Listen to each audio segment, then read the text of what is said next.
വയ്യ.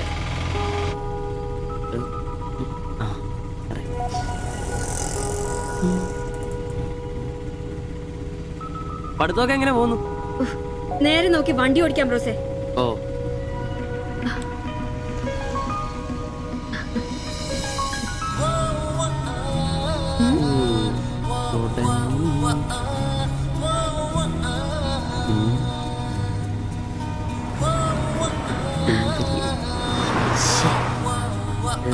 നിന്റെ ഒരു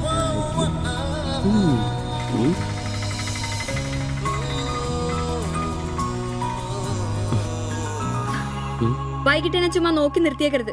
സമയത്തിന് വന്നേക്കണം.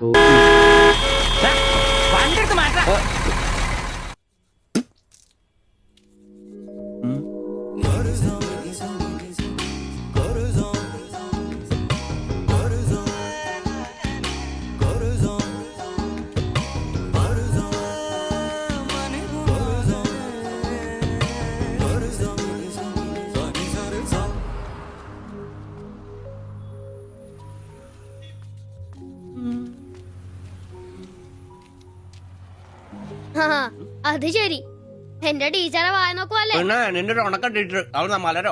നോണയൊന്നും പറയണ്ട, എനിക്കെല്ലാം അറിയാം. ടീച്ചർ നാളെ എന്നോട് പറയുകയും ചെയ്തു. എന്താണ് പറഞ്ഞത്? പറയടാ. ഒരു വായ നോക്കി ആ വീടിന്റെ അടുത്ത് നിക്കില്ലേ, ഏതാവനെന്ന്. എന്നിട്ട് നീ എന്ത് പറഞ്ഞു? ആ പെയിന്റ് അടിക്കാൻ പോകുന്ന സിവിച്ചാണെന്ന് പറഞ്ഞു. നശിപ്പിച്ച്. നിന്റെ അടുത്ത് പലതവണ പറഞ്ഞിട്ടില്ലേ പെയിന്ററാന്ന് പറയുന്നത് ചിത്രകാരനാന്ന് പറയണു. എനിക്ക് നുണ പറയാനൊന്നും പറ്റില്ല. അയ്യടാ ഒരു കൊച്ചു കാന്തി, നീ ഇങ്ങോട്ട് വാ. ആനനെ വരച്ച, ആടിനെ വരച്ച, മയിലിനെ വരച്ചാന്ന് പറഞ്ഞുകൊണ്ട് ശരിയാക്കി തരാം. നിന്നെ പിണങ്ങി പോലെ. ശിവചേട്ടൻ ഒരു ഉപകാരം ചെയ്ത് തന്നു കഴിഞ്ഞാൽ ശിവചേട്ടൻ ഇനിയും ഒരുപാട് പടം വരച്ചിടാം. മമ്മൂട്ടിയുടെയും മോഹൻലാലിന്റെയും പൃഥ്വിരാജിന്റെയും. എന്തുപകാരാന്ന് പറയും? ഒരു കൊച്ചുപകാരം പറയട്ടെ. ശിവചേട്ടൻ മോന്റെ കയ്യിൽ ഒരു സാധനം തന്നു വിടും. അത് മോൻ ടീച്ചറിന്റെ കൊണ്ട് കൊടുക്കണം. മനസ്സിലായി, പ്രേമലേഖനല്ലേ? ഇതൊന്നുമല്ല, അത് ബാബുക്കൊണ്ടെ കൊണ്ട് കൊടുപ്പിക്കൂ. ചേട്ടൻ തന്നെ കൊടുക്കില്ലേ? ഇത് വേറെ സാധനം. കൊടുക്കൂ. കൊഴപ്പാവൂ? എന്നാ ഒരു കൈ നോക്കാം. ചെല്ലട്ടെ. എന്നതാടാ രാവിലെ തന്നെ കറങ്ങി നടക്കുന്നേ? പഠിക്കാനൊന്നുമില്ലേ? ഞാൻ നമ്പീശാച്ചാന് സോപ്പ് എടുക്കാൻ പോയതാ. പോയിരുന്നു പഠിക്കേ. നിങ്ങളുടെ മകനല്ലേ, അവനും തുടങ്ങി പൊതുപ്രവർത്തനം. ഓ, സൂര്യൻ ഉച്ചയിലെത്തിയല്ലോ. പല്ലി വെളിപ്പേരൊന്നും കഴിഞ്ഞില്ലേ? അവന്മാരൊക്കെ എന്തിയേ? ഇന്നലെ രാത്രി നല്ല പൂസായിരുന്നല്ലേ? ചെറുതായിട്ട്. പിന്നെ എനിക്ക് പണിയൊന്നുമില്ല, പുതിയ സൈറ്റ് ആവണം. അന്നാ ഉച്ച കഴിഞ്ഞ പാർട്ടി ഓഫീസിൽ വാ. 2-3 ബോർഡുകൾ എഴുതാനുണ്ട്. സ്ഥിരം എഴുതുന്നവന് ഡെങ്കിപ്പനിയാ. പകരക്കാരനവൻ എന്റെ പട്ടി വരും. വലിയ നേതാവാ. സ്വന്തം വീട്ടിൽ വാടകയ്ക്ക് താമസിക്കുന്നവർക്ക് ഒരു ഉപകാരമില്ല. പണിയല്ല ആമ്പിളേർക്ക്. നീ ചൂടാവല്ലേ? പണ്ടത്തെ പോലെ പിരിവത്ര കാര്യക്ഷമമല്ല. കാശ് ഞാൻ കൈന്നെടുത്ത് തരേണ്ടി വരും. മുടിഞ്ഞ പണിക്കൂലിയല്ലേ? 4 സൈഡിൽ നിന്ന് വരുമാനമല്ലേ, കൈന്നോടത്ത് മുടക്കൂ. എന്ത് വരുമാനം? ആകെ ഉള്ളത് 2 വാടക വീടാ. അതിന്ന് എന്താ കിട്ടുന്നെന്ന് നിനക്കറിയാലോ. ഒന്നിന് വാടകയില്ല. പിന്നെ നീയൊക്കെ തരുന്നതിന്റെ കണക്ക് ഞാൻ പറയണ്ടല്ലോ. അതെ, ഇതെടുക്കാതെയാണോ നിങ്ങൾ പോയത്? ഇങ്ങനെ ഓർമ്മയില്ലാത്തൊരു മനുഷ്യൻ. ഞാനതങ്ങ് മറന്നു. സിബി, നീ അറിഞ്ഞോ നമ്മുടെ നമ്പീശൻ ചേട്ടൻ ചെയ്തൊരു ചെയ്ത്ത്? നീ അറിഞ്ഞില്ലേ? ഇല്ല. അങ്ങയുടെ ശരീരം മരണശേഷം ഏതോ മെഡിക്കൽ കോളേജിൽ പിള്ളേർക്ക് പഠിക്കാൻ കൊടുത്തോളാം. എവിടെ ഒരു മെഡിക്കൽ ക്യാമ്പിൽ വെച്ച് ഒപ്പിട്ട് കൊടുത്തു. അങ്ങേര് ബന്ധം കൊണ്ടോ സ്വന്തം കൊണ്ടോ എന്റെ ആരുമല്ല. എന്റെ അപ്പന് ഈ സ്ഥലം വാങ്ങിച്ചപ്പോ അന്നത്തെ ഉടമയുടെ സഹായത്തിന് നിന്നതാ ഈ കാർന്നൂര്. സ്വന്തക്കാരും ബന്ധക്കാരും ഇല്ല. ഇവിടെ നിന്നോട്ടേന്ന് ചോദിച്ചു. നിന്നോളാൻ അപ്പം പറഞ്ഞു. ആ നിക്കുന്ന നിപ്പ ഇപ്പോഴും നിക്കുന്ന ഇത്രയും പ്രായമുള്ള മനുഷ്യനാ. ഒന്ന് വീണാ ഞാൻ തന്നെയല്ലേ നോക്കേണ്ടത്? അപ്പൊ പിന്നെ എന്നോട് പറയാതെ മെഡിക്കൽ കോളേജിൽ പോയി ഒപ്പിട്ടത് ശരിയാന്നോ? ഇറക്കി വിടുക വേണ്ടത്. പക്ഷെ അയാളെ കാണുമ്പോ അപ്പന്റെ മുഖം മനസ്സിൽ വരുന്നേ. ആശുപത്രിക്കാർക്ക് ഈ അടുത്ത കാലത്തൊന്നും കിട്ടില്ല. മുട്ടിഞ്ഞ ആയിസ. ഒന്ന് നിന്നേ. നന്ദി വേണം കാർന്നോരെ, നന്ദി. മെഡിക്കൽ കോളേജിൽ പോയി ഒപ്പിടുന്നതിന് മുമ്പേ എന്നോടൊരു വാക്ക് ചോദിക്കായിരുന്നല്ലോ. എന്റെ മാത്തച്ച, ഞാൻ അങ്ങനെ കരുതി കൂട്ടിയൊന്നും ചെയ്തതല്ല. കണ്ണൊന്ന് കാണിക്കാൻ വേണ്ടി പോയപ്പോ ചില കാര്യങ്ങളൊക്കെ അവര് പറയുന്നത് ശരിയാന്ന് തോന്നി. ഇതിപ്പോ മേലാതാകുമ്പോ അവര് വന്നങ്ങ് കൊണ്ടുപോയിക്കൊള്ളൂ. നിങ്ങൾക്കും ബുദ്ധിമുട്ടില്ല. എന്നാ ഇത്രയും കാലം നോക്കിയിട്ട് ചെലവിങ് തന്നേരെ. എടി ലിസി, ഇനി ഇവിടെ നിന്ന് ശരിയാകില്ല. സിബി, ഓഫീസിലേക്ക് ഒന്ന് വന്നേരെ. കൊറേ നേരം ആയല്ലോടാ ചോദിച്ചോണ്ട് നിൽക്കുന്നത്. പെങ്കൊച്ചങ്ങ് പോയില്ലോടാ. ഏത് പെണ്ണ്? ഏത് അറിയത്തില്ലല്ലേ? എങ്ങനെ ഗുണം പിടിക്കുവാ? കഴിക്കാൻ എന്നാ വേണ്ടേ? 2 പൊറോട്ട. കറി കറി കറിയാ? എന്ത് കറിയുള്ളേ? ഇറച്ചിക്കറി ഉണ്ട്. ഇറച്ചിക്കറി ഉണ്ടോ? ഫ്രൈ റോസ്റ്റാ? ഫ്രൈ ഉണ്ട്, റോസ്റ്റും ഉണ്ട്. ഫ്രൈയും റോസ്റ്റും രണ്ടും ഉണ്ട്. വേറെ ഒന്നുമില്ലല്ലേ? മുട്ടക്കറി ഉണ്ടാ? മുട്ടക്കറി ഉണ്ട്. എനിക്ക് എന്താ ഇഷ്ടം എന്നറിയാം. ആ മുട്ട ചാറ് ഇത്ര ഒഴിച്ചത്. 2 പൊറോട്ട, ചാറ്, എടാ ഒരു ദിവസമെങ്കിലും കാശ് കൊടുത്ത് കറി മേടിക്കടാ. നിനക്ക് വേണമെങ്കിൽ ഞാൻ സാമ്പാർ തരാം. വേണോ വേണ്ടോ? മതി, എനിക്കത് മതി.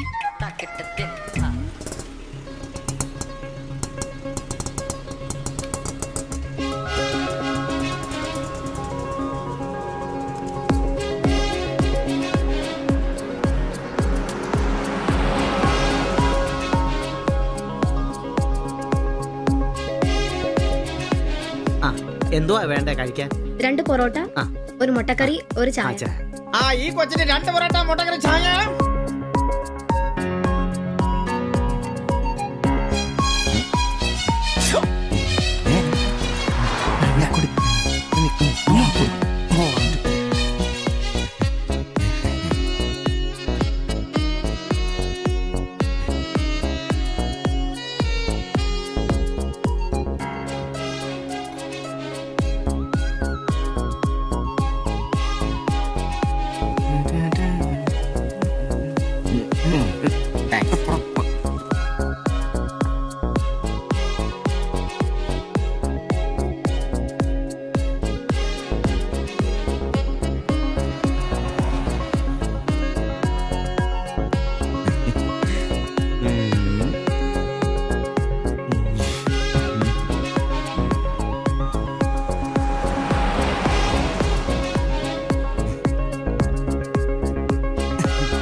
നീ എന്നാടാ ഭിത്തിയിലാണോ ഇപ്പൊ പൊറോട്ട അടിക്കുന്നത്? ഒന്ന് സ്ലിപ്പായതാണ്. നീ ആകെ ഒന്ന് സ്ലിപ്പായിരിക്കുവാ. കടയിൽ ആള് കയറി നിറഞ്ഞാലും വിളമ്പ് എന്റെ ജോലിയല്ല എന്ന് പറഞ്ഞ ഒരു കൈ സഹായിക്കാത്ത നീ ഈ പെണ്ണ് വരുമ്പോ മാത്രം കിട്ടി വിളമ്പാൻ നിൽക്കുന്ന എന്തിനാന്ന് എനിക്ക് മനസ്സിലാകത്തെ.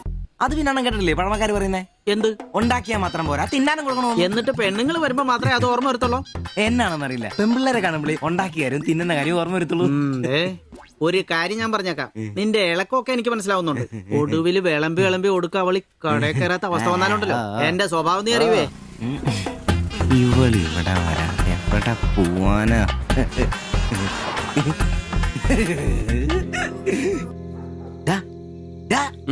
അവൾ ഇന്നും കട വന്നായിരുന്നു. ആര്? 2 പൊറോട്ടയും മുട്ടക്കറിയും ചായയും. ആഹാ, അവളോ? എന്നിട്ട് ഇന്നും പൊറോട്ടയും മുട്ടക്കറിയും ചായയും കുടിച്ച് എന്നെ ചിരിച്ചു കാണിച്ചു. എടാ, അവളെ ഏതാ എവിടെ നിന്നൊക്കെ ചോദിക്കാൻ പാടില്ലായിരുന്നോ? അവളൊരു പാവപ്പെട്ട വീട്ടിലെ കുട്ടിയാന്നേ. അച്ഛനാണെ തളർന്നു കിടക്കുന്നു, അമ്മയ്ക്കാണെ ക്ഷയം. ഒരു ജോലിയും ചെയ്യാൻ പറ്റത്തില്ലെന്നേ. അവൾക്ക് താഴെ 2 അനിയത്തിമാരാ. 2 പേരും പഠിക്കുക. അവള് ജോലിക്ക് പോയിട്ട് ആ കുടുംബം തന്നെ കഴിയുന്നേ. അപ്പൊ നീ അവളോട് ചോദിച്ചായിരുന്നല്ലേ? ഇല്ല. പിന്നെ ഇതൊക്കെ എങ്ങനെ മനസ്സിലായി? അവളുടെ ലുക്കൊക്കെ കണ്ടിട്ട് ഊഹിച്ചു പറഞ്ഞതാ. അവൾ എനിക്ക് ശരിക്കും അങ്ങ് ഇഷ്ടപ്പെട്ടു. അവളെ കാണുമ്പോഴൊക്കെ എന്റെ പെണ്ണ് എന്നൊക്കെ മനസ്സിൽ ആരോ പറയുന്ന പോലെ. അവൾക്ക് എന്നെ ഇഷ്ടാണ്. നീ ഇതുവരെ പറഞ്ഞത് വെച്ച് നോക്കിക്കഴിഞ്ഞാ ഒന്നും ശരിയാണുള്ള വഴിയില്ല. പിന്നെ അവള് നിന്നെ പോലൊക്കെ തന്നെയാണല്ലോ, വലിയ ഗ്ലാമർ ഒന്നുമില്ലല്ലോ. ഓഹോ, നിനക്കും നിന്റെ പെണ്ണിന് ഭയങ്കര ഗ്ലാമർ ആണല്ലോ. അല്ല, അറിയാൻ പാടില്ല ചോദിക്കുക, അവളുടെ ഗ്ലാമർ കൂടെ അവളുടെ കൊണ്ടയിലാണോ? അല്ല, നീ ഏതിനും അവളുടെ കൊണ്ടയും വരച്ചോണ്ടിരിക്കുന്ന ചോദിച്ചതാ. അവിടെ ഗ്ലാമർ ഉണ്ട്. ആയിക്കോട്ടെ, ശരിയാണല്ലോ. അളിയ, എന്റെ പെണ്ണിനെ നമ്മുടെ കടയിൽ അനീഷ് 15ാം കടവ് കോളനി ബസ്സിൽ വെച്ച് കാണാറുണ്ട്. അവളുടെ ലുക്കൊക്കെ കണ്ടിട്ട് അവൾ അവിടുത്തെ കാര്യമാകാനാ ചാൻസ്. നമുക്ക് ആ കോളനി വഴി ഒന്ന് ചുമ്മാ കറങ്ങി നോക്കിയാലോ? അത് വേണോ? അല്ല, കോളനി അയ്യോ, നമ്മൾ ഒരാളോടും ഒരു പ്രശ്നത്തിനും പോകുന്നില്ല. ചുമ്മാ അതുവഴി പോകുന്നു, നമ്മളൊന്ന് നോക്കിയിട്ട് പോരുന്നു. ഒരാളോട് മിണ്ടേ പോലും ചെയ്യുന്നില്ല. എന്നാലും അവളാ കടയിൽ വരുമ്പോ കണ്ടാ പോരെ? അല്ല അളിയ, പ്ലീസ് അളിയോ, ഒന്ന് പറ, ഒന്ന് പറയണം പ്ലീസ്. ഓടാൻ തുടങ്ങിട്ട് കൊറേ ആയല്ലോ. എവിടാടാ ഈ സ്ഥലം? ഇത് തന്നെ 15 ഉറപ്പാണോ? ഓ, നിർത്തി തരാ. ഇതിനകത്ത് എവിടെയാ വീട്?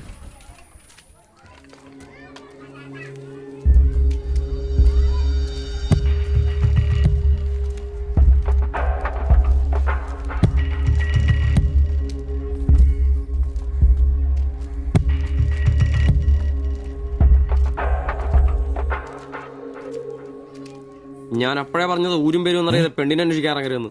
നമുക്ക് ആരെങ്കിലോട് ചോദിച്ചാലോ? എന്ത് മാങ്ങാത്ര ചോദിക്കാൻ? നമുക്ക് ആ പേര് പോലും അറിയാൻ പാടില്ല. എന്റെ വാരിക്കൊന്നും കേൾക്കരുത്. എടാ, എന്റെ മനസ്സ് പറയുക, എനിക്ക് നമ്മളെ കാണാൻ നീ പറ്റും. ആരാ കണിയാനോ?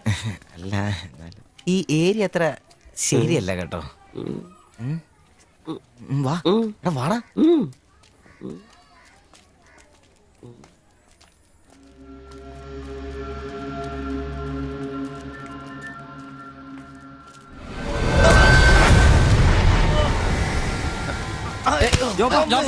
എന്തെങ്കിലും പറ്റിയോ?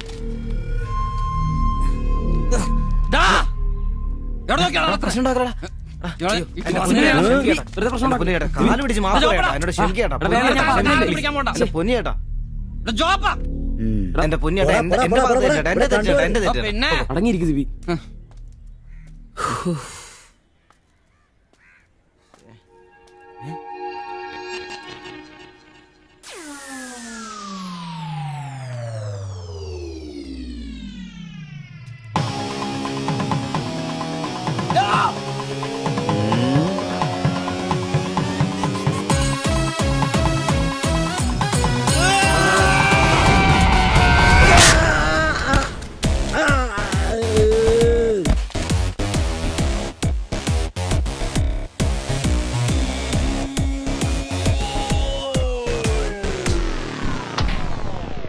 എടാ ഇടിക്കണമാരെ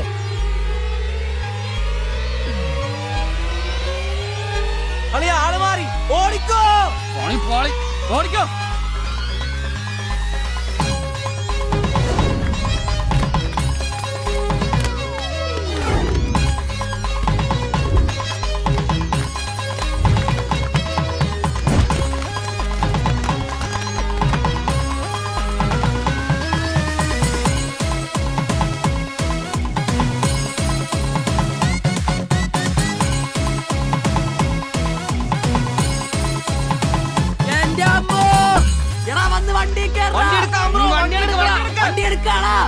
ഞാൻ അപ്പഴേ പറഞ്ഞാണ് നിന്നോടൊക്കെ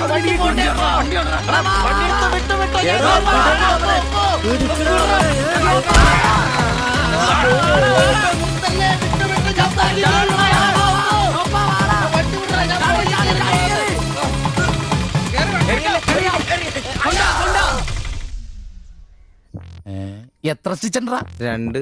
അല്ല നിങ്ങൾ എന്തിനാണ് അന്നേരം തല പുറത്തേക്കിട്ട് നോക്കാൻ പോയത്? ഓടുന്ന വണ്ടിയിലിരുന്ന് കൈയും തലയും പുറത്തിട്ടിരുന്ന് നിയമമുള്ളല്ലേ? അതൊന്നും അല്ലടാ. 2 സ്റ്റിച്ചറിനൊന്നും ഇവന്റെ തലക്ക് യോഗം ഉണ്ടെങ്കിൽ ഏന് വെച്ച് കയറി ആ ഇഷ്ടിയം ഹെഡ് ചെയ്തു.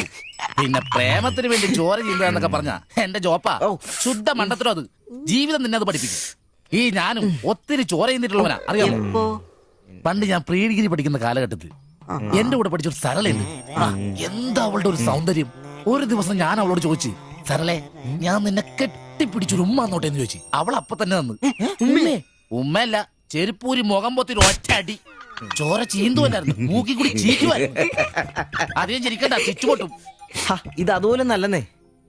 അവളെ ഇതിനൊന്നും കുറ്റം പറയാൻ പറ്റിയല്ല. ഒരു കാപ്പി കളർ ചുരിദാറിട്ട പെണ്ണിനെ കണ്ടപ്പോ എനിക്ക് അവളായിട്ട് തോന്നി, അത്രേ ഉള്ളൂ. അതെ, അവളെ കുറ്റം പറയാൻ പറ്റില്ല. മനസ്സിൽ നമ്മൾ ആരെ വിചാരിക്കുന്നുവോ കാണുന്നവരെല്ലാം നമുക്ക് അതായിട്ട് തോന്നും. അപ്പൊ നിന്നെയും കുറ്റം പറയാൻ പറ്റില്ല. പിന്നെ ഊരും പേരും അറിയാത്ത പെണ്ണിനും തപ്പി പോയില്ലേ, നീയോ ആ പൊട്ടന്മാരും കൂടി പോയതിന് തെറ്റെന്ന് പറയാനേ പറ്റില്ല. ചെറിയൊരു കുത്തിക്കൊഴുപ്പ് എന്ന് വേണേ പറയാം, അത്രേ ഉള്ളൂ. കാശിന്റെ ലോട്ടറി എടുത്തോ, സമയം ബെസ്റ്റാ. 15 കടവ് കോളനി ചെന്നൊരു പ്രശ്നം ഉണ്ടാക്കിയിട്ട് രക്ഷപ്പെടാന്ന് പറഞ്ഞ ഒരൊന്നൊന്നര ഭാഗ്യമാണ്. ഞാൻ പറഞ്ഞ ഇവന്മാർക്കിട്ട് ഒരെണ്ണം കിട്ടിയാലും തരക്കേടില്ലെന്നാ. ഈ ഇവന്മാരുടെ പ്രേമം ശ്രദ്ധിച്ചിട്ടുണ്ടാ? ഒരുത്തൻ 10 പാസ്സായിട്ടില്ല. അവൻ പ്രേമിക്കണതേ 10ാം ക്ലാസ്സുകാരെ ട്യൂഷൻ പഠിപ്പിക്കുന്ന ടീച്ചറാ. അതും വേറെ ജാതി. വേറൊരുത്തൻ പ്രേമിക്കണത് ഏതും പോരാത്തൊരു പാസ്റ്ററുടെ മകളാ. അവള് പഠിക്കണതേ ഡിഗ്രിക്ക്. അവൻ ഡിഗ്രി എഴുതണമെങ്കിൽ 2 പേരോടെങ്കിലും ചോദിക്കണം. പിന്നെ ഇവന്റെ കാര്യം കണ്ടില്ലേ, ഒരു പെണ്ണിനെ പ്രേമിക്കുന്നത് ഊര് പേര് അഡ്രസ് ഒന്നും അറിയില്ല. ആകെ കൂടി പരിചയം ഇവനുണ്ടാക്കുന്ന വൃത്തികെട്ട പൊറോട്ട തിന്നാൻ വല്ലപ്പോഴും ആ കടയിലൊന്നും വരും. ഇതൊന്നും ശരിയാവത്തില്ല. ഇപ്പൊ ഇവന് കിട്ടും, ഇനി അവന്മാർക്കിട്ടും കിട്ടും, ഉറപ്പാ. അല്ല ഇതാരും ഗീതാന്റിയാ? കഴിഞ്ഞ പ്രാവശ്യം ചേട്ടന്റെ പാന്റിന്റെ മൂട് കയറിയപ്പോ വന്നിട്ട് പോയതാ. പിന്നെ ഇതുവരെ ഇങ്ങോട്ടൊന്നും വന്നില്ല. ഇപ്പൊ തൈപ്പീരൊക്കെ കുറവാ, എല്ലാവർക്കും റെഡിമെയ്ഡ് മതിയെന്നേ. അതാ. എന്ത് റെഡിമെയ്ഡ്? അവനവന്റെ അളവിനും പാകത്തിനും തയ്ച്ചിരുന്ന സുഖം കിട്ടുവാ ഈ റെഡിമെയ്ഡിന്? അതില്ല, ചുമ്മാ ജാടാ. ഓ പിന്നെ സാരി തന്നെ ഉടുത്ത് ഞാനങ്ങ് മടുത്തു. ഇനി ചുരിദാറിലേക്ക് മാറിയാലോ എന്ന് ആലോചിക്കുക. ചതിക്കരുത്. സാരി സാരി മതി. നല്ല സെറ്റ് സാരിയെ കൊടുത്ത് ഞാൻ തയ്ക്കുന്ന ഫ്രണ്ടൊക്കെ ഇറക്കി വെട്ടിയ ബ്ലൗസ് ഒക്കെ ഇട്ട്, ബാക്കൊക്കെ നല്ല ഇറക്കി വെട്ടിയ ബ്ലൗസ് ഒക്കെ ഇട്ട് ആന്റി അങ്ങ് നിന്ന എന്റെ പൊന്നോ നല്ല ലക്ഷണോ പിടിയാനും നിക്കണ പോലല്ലേ. ഓ ചേട്ടന് ഞാൻ ചുരിദാർ ഇടുന്നതാ ഇഷ്ടം. ചിലരങ്ങനെ തിന്നുമില്ല, മറ്റുള്ളവരെ കൊണ്ട് തീറ്റിക്കയില്ല. പിന്നെ ഷിബുവേ, ഞാൻ പുതിയൊരു അടിപ്പാവാട വാങ്ങി. അതിന് ഇച്ചിരി ഇറക്ക കൂടുതലാ. 2 ഇഞ്ച് ഒന്ന് മടക്കി അടിച്ചേ. പിന്നെ ആന്റി നാളെ പോര്. എന്നാ പോട്ടെ. പിന്നെ പുതിയ സാരി എടുക്കുമ്പോഴത്തേക്ക് ബ്ലൗസ് ഈ സ്പെഷ്യലിസ്റ്റിന് തന്നെ തന്നെ. കാരണം ഞാൻ കുറച്ച് പുതിയ മോഡൽസ് ഒക്കെ റെഡിയാക്കിയിട്ടുണ്ട്. നമുക്ക് പുതിയ ആൾ എടുത്ത് തയ്ക്കാന്നേ. പിന്നെന്താ, എന്നാ ചേച്ചി വരട്ടെ. അടിച്ചു കൊറ. ആ തള്ള പഠിച്ച കള്ളിയാ. ഇനി അവരോട് വന്നെങ്കിലേ അവരുടെ